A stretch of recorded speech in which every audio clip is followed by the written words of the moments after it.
नमस्कार दोस्तों। चलिए आज सुनते हैं अमृता प्रीतम जी की कहानी नीचे के कपड़े। अचानक मेरे सामने कई लोग आकर खड़े हो गए जिन्होंने कमर से नीचे कोई कपड़ा नहीं पहना हुआ था। पता नहीं मैंने कहाँ पढ़ा था कि खानाबदोश औरतें अपने कमर से अपनी घघरी कभी नहीं उतारती हैं।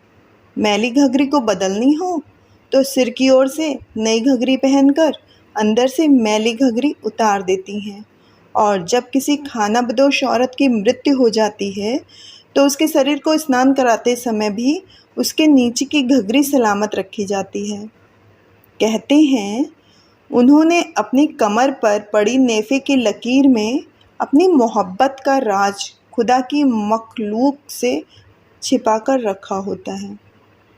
वहाँ वे अपनी पसंद के मर्द का नाम गुदवा कर रखती हैं जिसे खुदा की आंख के सिवा कोई और नहीं देख सकता है। और शायद यही रिवाज मर्दों के तहमदों के बारे में होता होगा। लेकिन ऐसे नाम गुदवाने वाला जरूर एक बार औरतों और मर्दों की कमर की लकीर देखता होगा। उसे शायद एक पल के लिए खुदा की आंख नसीब हो जाती है, क्योंकि वह खुदा की मखलूक की गिनती में नहीं गिना जाता। लेकिन मेरी आँख को खुदा की आँख वाला श्राप क्यों मिल गया? मैं अपने सामने ऐसी औरतें और मर्द क्यों देख रहा हूँ जिन्होंने कमर के नीचे कोई कपड़ा नहीं पहन रखा है और जिनकी कमर के गिर्द पड़ी हुई नेफे की लकीर पर वे नाम गुदे हुए हैं जिन्हें देखना सारी मखलूक के लिए गुनाह है। कल से माँ अस्पताल में है। उसके प्राण उसकी सांसों के साथ डूब और उतर रहे हैं। ऐसा पहले भी कई बार हुआ है और 2 बार पहले भी उसे अस्पताल से ले जाया गया था। पर इस बार शायद उसके मन को जीने का विश्वास नहीं बन रहा है।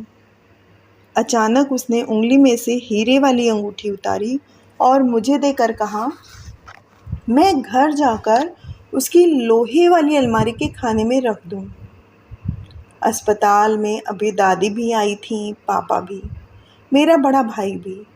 लेकिन माँ ने न जाने क्यों यह काम उन्हें नहीं सौंपा।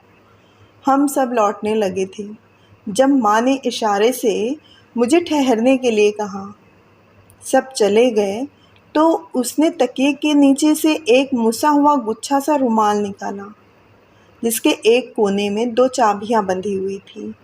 रुमाल की कसी हुई गांठ खोलने की उसमें शक्ति नहीं थी, इसीलिए मैंने वह गांठ खोली। तब एक चाबी की ओर इशारा करके उसने मुझे यह काम सौंपा कि मैं उसके हीरे की अंगूठी अलमारी के खाने में रख दूं। यह भी बताया कि अंदर वाले खाने की चाबी मुझे उसी अलमारी के एक डिब्बे में पड़ी हुई मिल जाएगी। और फिर माँ ने धीरे से यह भी कहा कि मैं बम्बई वाले चाचा जी को एक खत डाल दूं दिल्ली आने के लिए, और दूसरी चाबी उसने उसी तरह रुमाल में लपेटकर अपने तकिए के नीचे रख ली। और जिस तरह तकदीरें बदल जाती हैं उसी तरह चाबियां भी बदल गईं।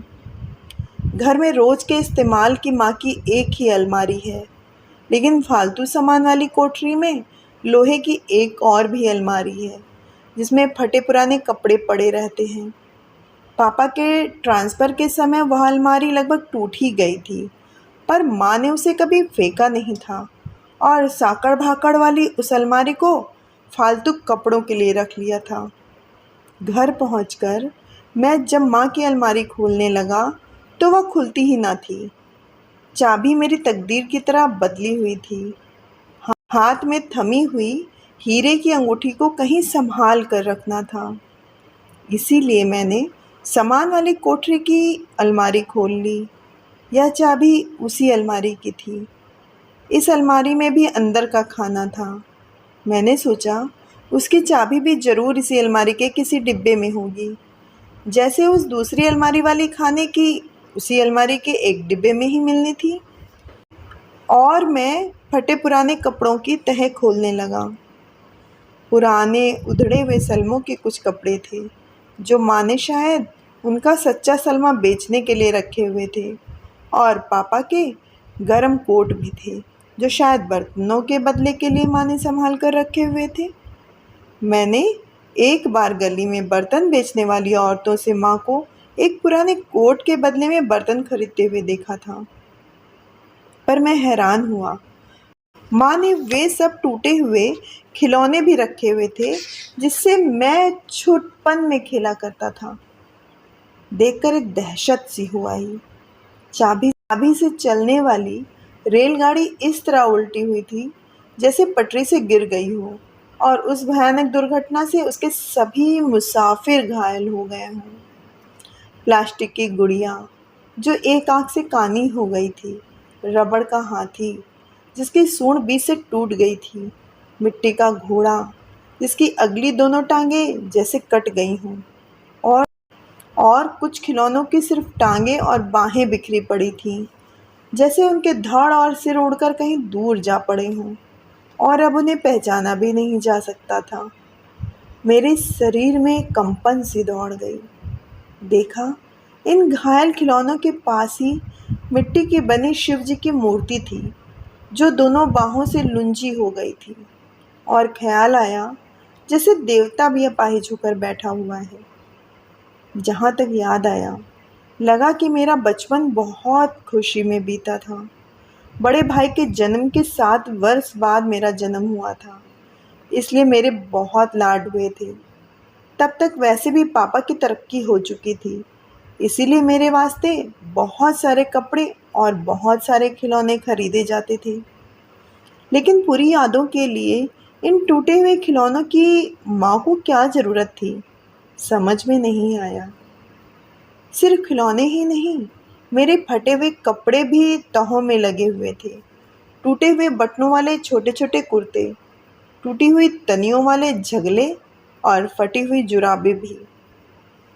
और फिर मुझे एक रुमाल में बंधी हुई वह चाबी मिल गई जिसे मैं ढूंढ रहा था।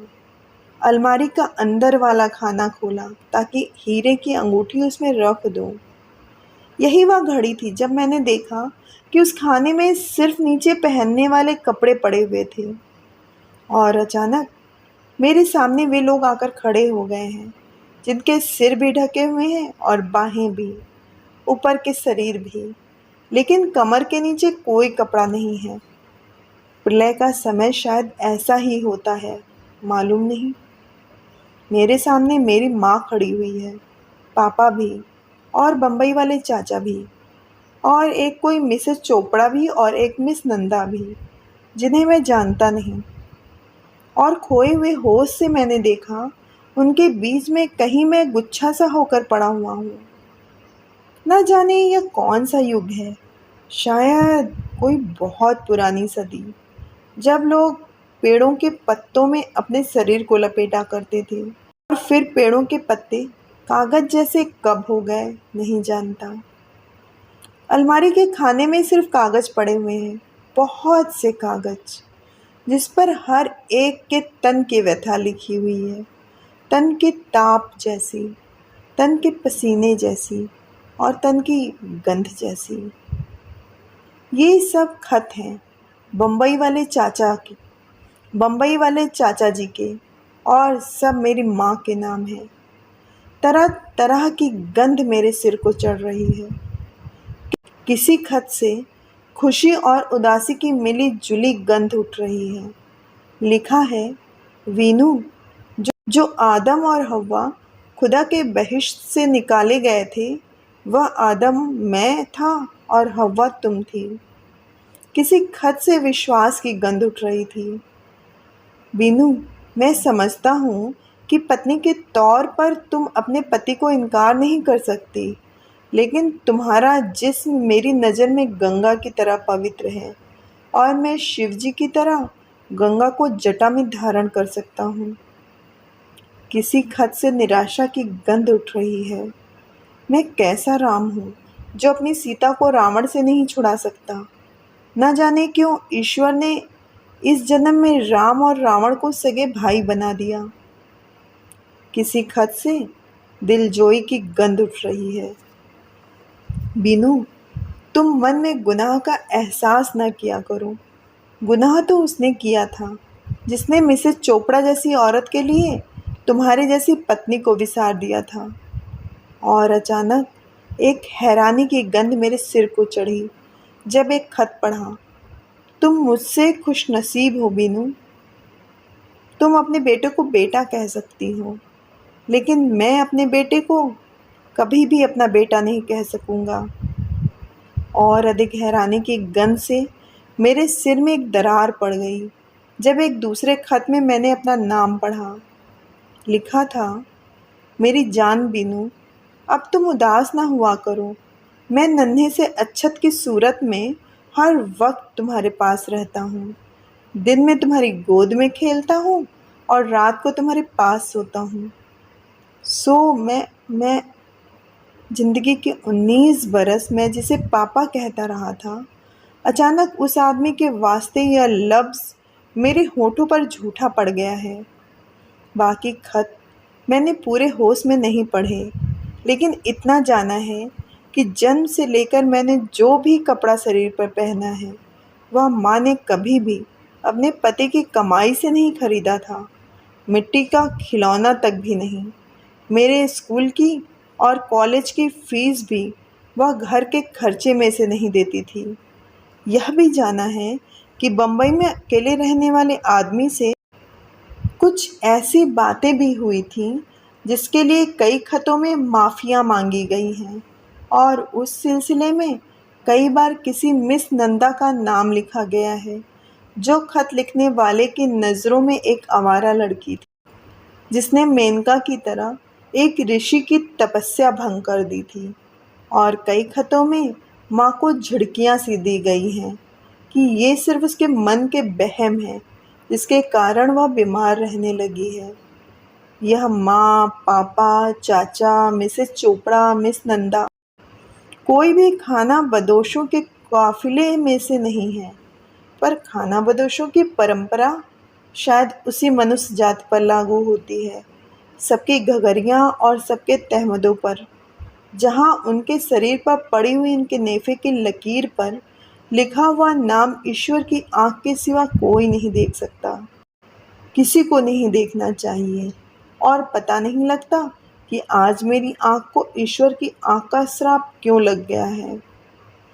सिर्फ यह जानता हूँ कि ईश्वर की आँख ईश्वर के चेहरे पर हो तो वरदान है, लेकिन वह इंसान के चेहरे को लग जाए तो वह शाप हो जाती है।